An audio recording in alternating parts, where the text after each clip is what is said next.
My father-in-law left me his house instead of his own son, so my husband tried to forge the will. When Frank died, I expected his son David, my husband of 8 years, to inherit everything. Frank had always been cold to me, barely acknowledging my existence at family dinners. He'd grunt responses to my questions and never once thanked me for the casseroles I brought over. So imagine my shock when the lawyer called on a Tuesday morning while I was folding laundry. Mrs. Morrison, your father-in-law has left you the family estate on Maple Drive, including all contents and financial assets. I dropped the phone. The estate was worth over $2 million. A sprawling Victorian house with 12 rooms, antique furniture, and Frank's classic car collection. David was in the kitchen when I told him, stirring sugar into his coffee like he did every morning for 8 years. His routine was sacred. 2 cups, 3 sugar cubes, never cream. That's impossible, he said, his face going white. The coffee mug slipped from his hands and shattered against the tile floor. Dad would never leave you anything. He barely tolerated you. The reading is tomorrow at 2 p.m., I said, still processing the shock myself. That night, David paced our bedroom like a caged animal. There has to be an explanation. Maybe he was confused from the medications. Maybe someone influenced him. David, your father was sharp until the end. But sharp enough to screw over his only son? The next day, we sat in Mr. Henderson's mahogany-paneled office. David's hands were shaking as the lawyer read the will aloud with deliberate precision. To my daughter-in-law, Sarah Morrison, who showed me more genuine kindness in 8 years than my own son showed in 35. I leave my house at 1247 Maple Drive and all its contents, including my investment portfolio valued at $1.2 million. David shot up from his chair like he'd been electrocuted. This is wrong. My father was sick, confused. Sarah manipulated him during those visits. Mr. Henderson adjusted his wire-rimmed glasses calmly. Your father came to me 6 months ago, Mr. Morrison. He was of completely sound mind and very clear about his intentions. But why? David demanded, turning to me with wild eyes. What did you do to him? I thought about all those Tuesday afternoons I'd spent with Frank after his stroke, helping him shower when David claimed he was too busy with work, reading mystery novels to him when David said hospitals made him uncomfortable, sitting through his chemo treatments when David couldn't handle seeing his father weak. I just visited him, I said quietly. David's face twisted with pure rage. We're contesting this. There's no way in hell. Actually, Mr. Henderson interrupted, there's something else your father left. He pulled out a sealed envelope. A letter. He suspected you might challenge the will? David went completely pale. What kind of letter? The lawyer's expression darkened as he scanned the contents. One that explains exactly why he chose your wife over his own son, in very specific detail. David grabbed my arm so hard I winced, his fingers digging into my flesh. We're leaving, right now. In the car, David was silent until we reached a red light on Main Street. Then he turned to me with eyes I'd never seen before, cold and calculating. You're going to sign that house over to me tomorrow. David, I don't think, or I'll make sure you never see a penny of any of it. I'll drag you through court for years. That night, I woke up at 2:17 a.m. to find David hunched over his laptop in the dark. On the screen was a PDF of Frank's will, with David's name carefully typed where mine had been. I stood frozen in the doorway of our home office, watching my husband of 8 years forge his father's will. The blue glow of the laptop illuminated David's face, as he meticulously changed every instance of Sarah Elizabeth Morrison to David James Morrison. His tongue was sticking out slightly in concentration, the same expression he wore when balancing our checkbook or assembling IKEA furniture. What are you doing? I whispered into the darkness. He spun around so fast the office chair nearly toppled over, slamming the laptop shut with a sharp crack. Nothing. Go back to bed, Sarah. But I'd seen enough. My hands were shaking as I backed toward the hallway, my bare feet silent on the hardwood floor. David, that's illegal. You could go to prison for forgery. He stood up slowly, unfolding his 6-foot frame, and for the first time in 8 years of marriage, I was genuinely afraid of him. The man who'd cried during our wedding vows, who brought me soup when I had the flu, who'd held me through 3 miscarriages. That man was gone. In his place stood someone I didn't recognize. Nobody's going to prison, he said, his voice eerily calm. You're going to keep your mouth shut, and we're going to submit this corrected version to Henderson tomorrow morning. Corrected version? I stared at him in complete disbelief. David, that's fraud. That's a felony. That's justice, he snapped, his mask slipping for just a moment. I'm his son. I'm his blood. I deserve that house. Not some woman who showed up 8 years ago and played nursemaid to get into his will. The cruelty in his voice hit me like a physical blow. This was the man who'd promised to love and protect me through sickness and health, who'd held me while I sobbed about my own father's sudden heart attack 2 years ago, who'd convinced me that his family's coldness toward me didn't matter because we had each other. Your father was completely clear about what he wanted, I said, trying to keep my voice steady. David laughed, but there was no humor in it, just bitter resentment that seemed to have been festering for decades. My father was a senile old man who you systematically manipulated. Those precious Tuesday visits? I know exactly what you were really doing. Whispering poison in his ear, turning him against his own son, making yourself indispensable so he'd remember you in his will. I was taking care of him because you wouldn't, I shot back. I had a job. I had real responsibilities. I couldn't just drop everything to play caregiver like some unemployed housewife. The accusation stung because it held a grain of truth. I had quit my teaching job 3 years ago when David convinced me we didn't need 2 incomes, that he wanted to take care of me. Now I realized it had been about control, not love. He was dying, David. He needed his family. David's face twisted with years of suppressed rage. Don't you dare lecture me about family. You have no idea what it was like growing up with that man. The constant criticism, the impossible standards, The way nothing I ever did was good enough. Perfect grades weren't enough. Making varsity wasn't enough. Getting into law school wasn't enough. He always found something wrong, something to nitpick. So you abandoned him when he needed you most? I protected myself from his toxic bullshit. Something you wouldn't understand with your perfect little family where everyone actually loved each other. The irony wasn't lost on me. David had always resented my close relationship with my parents, making snide comments about how some people had it easy. Yet he couldn't understand why his father chose someone who actually showed him kindness. I turned to leave, planning to grab my phone and call Mr. Henderson immediately, but David's hand shot out and grabbed my wrist with bruising force. Where do you think you're going? To call the lawyer and tell him what you're doing. His grip tightened until I gasped in pain, his fingers like a vice around my bones. You're not calling anyone. We're going to fix this together tomorrow. You're going to smile and apologize for the confusion, explain that you were emotional and misunderstood Frank's intentions, and we're going to submit the real will. Let go of me, David. Promise me first, Sarah. Promise me you won't say anything. I'm not promising anything. This is insane. He twisted my wrist until tears sprang to my eyes, the pain shooting up my arm. Promise me, or I'll make your life a living hell. I'll contest the will anyway and drag you through court for years. I'll tell everyone you seduced my dying father for his money. I'll hire investigators to dig up every embarrassing thing about your past. I'll make sure you never see a penny of that inheritance. Nobody would believe that, I said, but doubt was creeping in. Really? A young wife who conveniently shows up every Tuesday when the vulnerable old man is alone and confused? Who suddenly inherits everything while his devoted son gets nothing? What do you think that would look like to a jury? Especially when I tell them about all those times you encouraged him to change his medications, all those private conversations behind closed doors. I stared at him, realizing with crystal clarity that I was married to a complete stranger. 8 years, and I'd never truly known this man. This isn't you, David. This isn't who you are. This is exactly who I am, he said coldly. You just never bothered to pay attention. You were too busy playing the perfect wife, weren't you? He finally released my wrist, leaving angry red marks that were already starting to bruise. We'll leave for Henderson's office at 1:30 tomorrow. Wear something nice. That blue dress I bought you for your birthday. Look respectable. And Sarah? His smile was ice cold. If you even think about betraying me, remember that I know where you sleep every single night. I stumbled backward, my heart pounding so hard I could hear it in my ears. Are you threatening me? I'm promising you. Cross me on this, and you'll regret it for the rest of your life. I locked myself in our guest bathroom and sat on the edge of the tub, my mind racing in circles. 8 years of marriage, and I'd never seen this side of him. The calculated manipulation, the casual threats, the willingness to use physical force. How had I missed all the signs? But as I replayed our entire relationship with new eyes, the red flags had been there from the beginning. The way he'd gradually isolated me from my college friends, claiming they were jealous of our happiness and didn't really understand our relationship. How he'd convinced me to quit my teaching job, saying he made enough money and wanted to take care of me, but really removing my financial independence.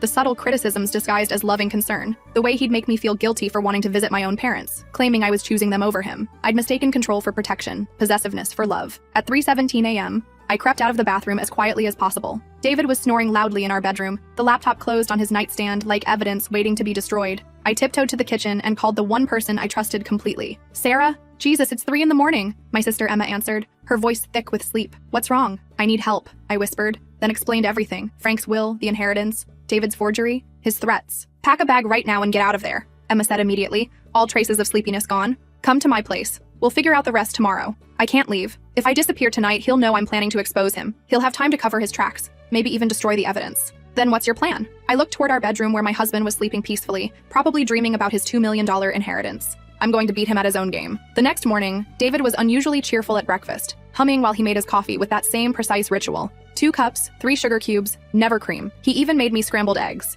something he hadn't done in months. Ready for our appointment with Henderson? He asked, kissing my forehead like the previous night had never happened. I forced what I hoped was a convincing smile. Actually, about that. I've been thinking all night and I think you're right. Frank was sick those last few months. The medications were affecting his judgment. He didn't really know what he was doing. David's eyes lit up with genuine excitement. Really? You mean that? I don't deserve that house or his money. You're his son, his flesh and blood. It should go to family. I'll tell Mr. Henderson there was a misunderstanding, that I was too emotional to think clearly yesterday. That's my girl, he said, pulling me into a tight hug. I knew you'd see reason once you calmed down. You've always been so logical, so fair. It's one of the things I love most about you. The manipulation was so smooth, so practiced, that I almost believed he meant it. At 1:30 sharp, we walked into Henderson's office together. I was wearing the blue dress David had requested, and he kept his hand possessively on my lower back. Mr. Henderson looked genuinely surprised to see us back so soon. How can I help you folks today? There's been a terrible mistake, I said, letting my voice shake. Not with fear this time, but with anticipation of what was coming. About Frank's will. What kind of mistake, Mrs. Morrison? David leaned forward eagerly, practically bouncing in his chair. My wife thinks she may have misunderstood my father's intentions yesterday. She was emotional, overwhelmed by grief. The house should obviously go to his son, his actual family. Mr. Henderson frowned, his weathered face creasing with confusion. Mrs. Morrison, your father-in-law was extremely specific about his wishes. He came to me multiple times over 6 months to make sure everything was legally ironclad. There's absolutely no misunderstanding. But surely, David interrupted. "If Sarah doesn't want the house and is willing to sign it over?" "Actually," I said, pulling out my phone with steady hands, "before we discuss anything else, I think you should see something important." I'd spent the morning figuring out how to extract and edit the footage from our home security cameras, the same cameras David had insisted we install throughout the house for protection after a rash of break-ins in our neighborhood. The irony was delicious. I played the crystal-clear video of David at his laptop at 2:17 a.m., methodically changing every instance of my name to his on the will document. The blood drained from David's face so quickly I thought he might faint. That's not what it looks like," he stammered, his confident demeanor crumbling. "Really?" Mr. Henderson leaned forward, studying the phone screen with sharp interest. "Because it looks exactly like you're systematically altering a legal document, which, as you know, is a felony." I was confused, emotional about losing my father. I wasn't thinking clearly. I never intended to actually submit anything, clearly enough to change every single instance of your wife's name to yours, the lawyer observed dryly. "That suggests quite a bit of deliberate thought and planning." David turned to me with desperate eyes, his mask finally slipping completely. "You recorded me? Your own husband? How could you betray me like this? How could I betray you?" I stared at him in amazement. "You threatened me, physically hurt me, and tried to steal your father's final wishes. My husband wouldn't do any of those things." "Sarah, please." I was upset, not thinking straight. "I didn't mean any of it. You know I'd never really hurt you." I pulled up my sleeve, showing the dark purple bruises on my wrist from where he'd grabbed me. "You already did hurt me, Mr. Henderson was already reaching for his phone. "Mr. Morrison, I hope you understand that forging a will is a serious felony. I'm legally required to report this to the authorities." "Wait!" David's voice cracked with panic. "You can't do this. Sarah, tell him it was just a misunderstanding. Tell him I was grieving and made a stupid mistake." "Like your father's will was a stupid mistake?" I asked calmly. "Please," David begged, actually getting on his knees beside my chair. "I'll do anything. I'll go to counseling, anger management, whatever you want. I'll never touch you again. Just don't let them arrest me. You should have thought about that before you decided to commit fraud. Where am I supposed to go? How am I supposed to live? You're taking everything from me." "I'm not taking anything. Your father gave me what he wanted me to have. You're the one who tried to steal it." As the police arrived to take David's statement and collect the evidence, I thought about Frank's letter, the one Mr. Henderson had mentioned but never fully read aloud. I asked to see it while David was being questioned in the next room. "My dear Sarah," it began in Frank's distinctive shaky handwriting, "if you're reading this, it means David has shown his true colors and contested my will. I wish I could say I'm surprised, but I've been watching my son all his life, hoping he'd change, praying he'd develop some sense of empathy or gratitude. But some people never learn to see beyond their own wants and needs. You showed me more genuine kindness in the last 2 years of my life than David showed me in 35 years. When I had my stroke, he visited exactly 3 times in 6 months. When I started chemotherapy, he couldn't be bothered to drive me to a single appointment. When I was lying in that hospital bed, scared and alone, wondering if I was going to die, you were the one who sat with me. You read me those ridiculous mystery novels I loved. You brought me real food when the hospital slop was inedible. You held my hand when the pain was unbearable. David couldn't even look at me those last months. I disgusted him, reminded him of his own mortality. But you saw me as a human being worth caring for. Not because you wanted something from me, but because it was the right thing to do. I know David will claim you manipulated me, that you turned me against him. The truth is, he turned me against himself years ago with his selfishness and indifference. You are the daughter I never had, and I trust you to use my home to build the family you deserve, whether that's with David if he can change, or with someone who truly appreciates your worth. Don't let my son's bitterness poison the gift I'm giving you. You've earned every penny through your kindness and compassion. Be happy, Sarah, and know that someone finally sees your true value. With love and gratitude, Frank Morrison. P.S. If David is reading this over your shoulder, know that I'm not senile, I'm not confused, and I'm not being manipulated. I'm finally doing what I should have done years ago, rewarding genuine love over biological obligation. Tears blurred my vision as I read it twice, then carefully folded the letter and put it in my purse. But that wasn't the end of Frank's surprises. 2 days later, Mr. Henderson called me back to his office. "There's one more thing your father-in-law left you," he said, pulling out a small wooden box. He insisted I wait until after any complications were resolved. Inside the box was a key and another letter. "Sarah, this key opens a safety deposit box at First National Bank. Inside, you'll find some additional items I wanted you to have. My mother's jewelry, some old photographs, and one more surprise. The bank manager, Mrs. Chen, is expecting you. Also, I've arranged for the property taxes on the house to be paid from a separate account for the next 10 years. I know David might try to make things financially difficult for you, so I wanted to ensure you could keep the house regardless of what happens. You'll never have to worry about losing your home. Frank." At the bank, Mrs. Chen led me to the safety deposit box with solemn ceremony. Inside, along with beautiful vintage jewelry and family photos dating back to the 1940s, was a deed to a small cabin in the mountains. Frank's secret retreat that even David didn't know about. "Mr. Morrison purchased this property 15 years ago," Mrs. Chen explained. "He used to go there to fish and think. He said it was the only place he ever felt truly peaceful. There was also a bank statement showing an account with $200,000. Money Frank had been quietly saving from his pension and Social Security for years. For emergencies," his note read. or for whatever makes you happy. You've given me more happiness in 2 years than I had in the previous 30. Use this to live the life you deserve. I drove up to the cabin that weekend. It was a small, rustic place with a stone fireplace and windows overlooking a pristine lake. Frank had left it fully furnished, with bookshelves full of mystery novels and a tackle box ready for fishing. On the kitchen table was one final note. Welcome to your sanctuary. I hope you find as much peace here as I did. The neighbors, Bill and Margaret Thompson, have been keeping an eye on the place. They're good people who knew about my gift to you and are excited to meet you. There's a garden plot out back where Margaret says the tomatoes grow especially well. I think you'll like it here. Love, Frank. 3 weeks later, I served David with divorce papers. He'd been staying at his cousin's cramped apartment across town, calling me 15 times a day with increasingly desperate apologies and promises to change. But I'd finally learned the difference between manipulation and genuine remorse. The divorce was surprisingly straightforward. Since Frank's inheritance was clearly intended for me alone, and we'd kept separate bank accounts, David couldn't claim much beyond his personal belongings and half the value of our modest house, which we'd have to sell anyway since I couldn't afford the mortgage on my own. David's lawyer tried to argue that Frank's gifts were marital property, but Mr. Henderson had anticipated this too. Every document explicitly stated that the inheritance was for Sarah Morrison individually, not as part of any marital estate. During the proceedings, I learned more about David's relationship with his father. Frank had tried repeatedly over the years to bridge the gap between them. He'd offered to pay for family therapy, invited David on fishing trips, even offered to help start David's own law practice. David had rejected every overture, claiming his father was trying to control him. The truth is, David's own cousin testified, David was always jealous of anyone who got Frank's attention. Even as kids, if Frank praised another family member or spent time with someone else, David would sulk for days. The final blow came when David's therapist, the one he'd been court-ordered to see, submitted a report stating that David had significant narcissistic tendencies and difficulty accepting responsibility for his actions. The therapist recommended continued counseling and anger management classes. 6 months later, as I sat in Frank's beautiful garden, my garden now, I felt something I hadn't experienced in years: genuine peace. I'd planted the vegetable garden Frank had always wanted, but never had the strength to maintain. Tomatoes, cucumbers, peppers, herbs. The whole backyard smelled like fresh earth and growing things. Emma visited every weekend, bringing her 2 kids to play in the spacious yard. Frank would have loved seeing this, she said one Saturday, watching her 5-year-old chase butterflies among the flower beds. He did love it, I replied. Deadheading roses. That's exactly why he made sure it would continue to be cared for. I'd also started volunteering at the local hospice, reading to patients and helping families navigate the difficult final months. Frank's letter had given me a new perspective on what really mattered. Not money or inheritance, but the simple act of showing up for people when they need it most. The work was emotionally demanding, but deeply rewarding. I met families going through the same struggles I'd witnessed with Frank, and I could offer them practical advice as well as emotional support. How to talk to doctors, how to make difficult decisions, how to find moments of joy even in the darkest times. One patient, an elderly woman named Dorothy, reminded me so much of Frank that I started bringing her the same mystery novels I'd read to him. Her grandson, Marcus, was going through a bitter divorce and barely visited. Dorothy would light up when I arrived each Tuesday, the same day I'd visited Frank. "You remind me of my daughter," she told me one afternoon. "She died 10 years ago. Cancer. She would have loved you." When Dorothy passed 6 months later, she left me a small inheritance, her collection of first edition mystery novels, and a letter thanking me for making her final months bearable when her own family couldn't be bothered. Marcus contested her will, claiming I'd manipulated his grandmother just like David had accused me of manipulating Frank. But the hospice staff testified about my regular visits and genuine care for Dorothy. The judge ruled in my favor, noting that kindness is not manipulation, and those who confuse the two often reveal more about themselves than the person they're accusing. A year after Frank's death, I received a letter forwarded through my lawyer. David had been sentenced to 200 hours of community service and 2 years of probation for the will forgery,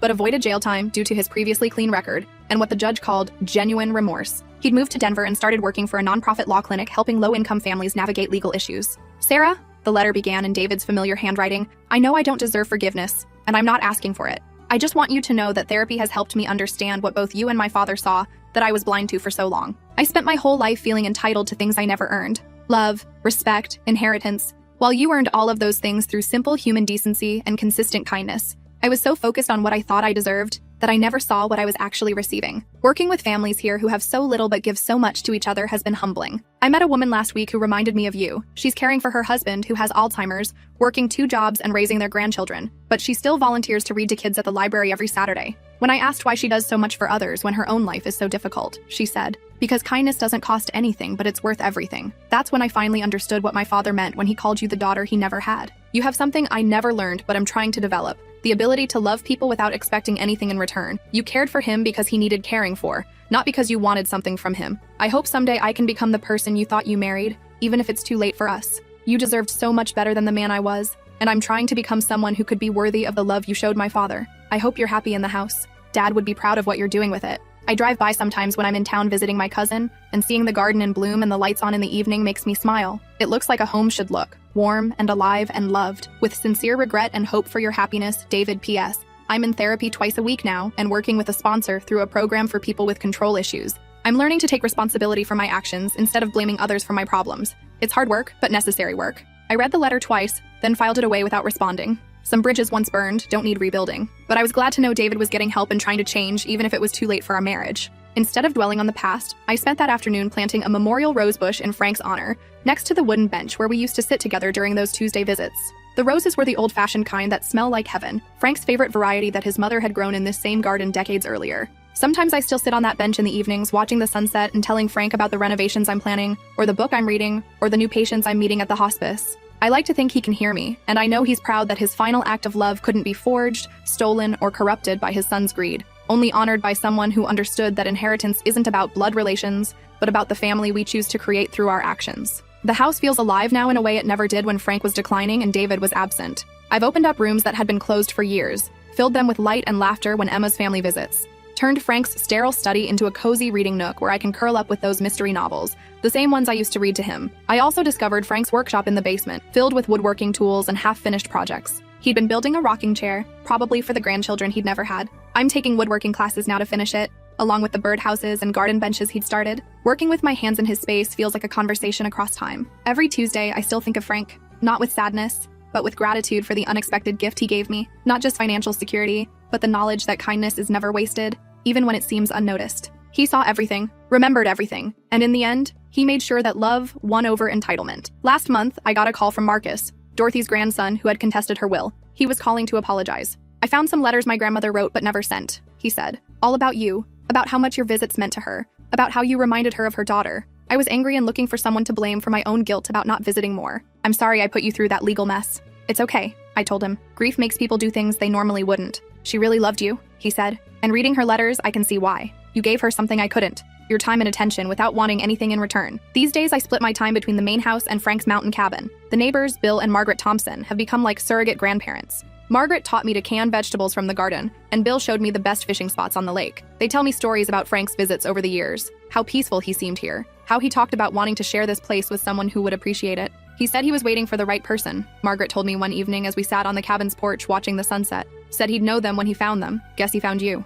I've also started writing, something I'd always wanted to do but never had the confidence to try. There's something about the quiet of the mountains and the rhythm of the seasons that makes the words flow. I'm working on a book about caregiving, about finding grace in difficult situations, about how the people we care for often give us more than we give them. Frank's story is in there, and Dorothy's, and all the other patients I've met at the hospice who taught me that love isn't something you hoard or demand, but something you give freely and trust to find its way back to you in unexpected forms. The book proposal got picked up by a small press that specializes in memoirs about family and healing. My editor says the title, Tuesday Afternoons, Lessons in Love and Loss, perfectly captures the heart of the story. On the 2-year anniversary of Frank's death, I organized a memorial service at the house. Emma and her family came, along with Mr. Henderson, several of Frank's former neighbors, and some of the staff from the hospice where I volunteer. We planted a memorial garden with all of Frank's favorite flowers and shared stories about kindness and second chances. David didn't come, but he sent a wreath with a card that said simply, "Thank you for loving my father the way he deserved. I hope someday I can learn to love that way too." It was the first acknowledgement he'd ever made that love is a choice and a practice, not something you deserve by accident of birth. As the sun set on that anniversary evening,